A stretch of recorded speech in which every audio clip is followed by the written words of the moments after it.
ஒருத்தவங்க வீட்டில் இட்டு போய் விட்டாங்க. கருணாநிதி கரண்ட் எம்எல்ஏ அவரோட பையன் வீட்டில் ஆண்டோ மரிவாணன் அந்த வீட்டில் திருவான்மையூரில் இட்டு போய் என்ன அப்பார்ட்மெண்ட்டில் வேலைக்கு விட்டாங்க.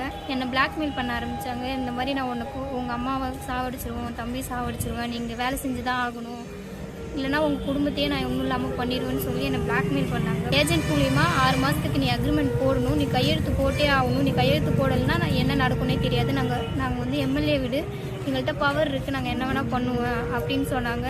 அவங்க ஹேர் ஸ்ட்ரைட்டிங் வச்சு என் கையில் ஃபுல்லாக காயம் பண்ணிவிட்டு வீட்டில் விட்டுட்டு போனாங்க. இதுக்கான ட்ரீட்மெண்ட்டு எவ்வளோ கொடுமைப்படுத்தினாலும் எவ்வளோ பிளட்டு வந்தாலுமே என்னை ஹாஸ்பிட்டலுக்கு கூப்பிட்டு போக மாட்டாங்க. நானாக தான் சரி பண்ணிக்கணும், மஞ்சத்தூளோ இல்லை ஏதோ வச்சு நானாகவே கையை கட்டிக்கிட்டு அப்படி தான் வேலை செஞ்சிட்டு இருந்தேன். காலை பிடிச்சி கெஞ்சுறேன், அப்படியும் விடலை.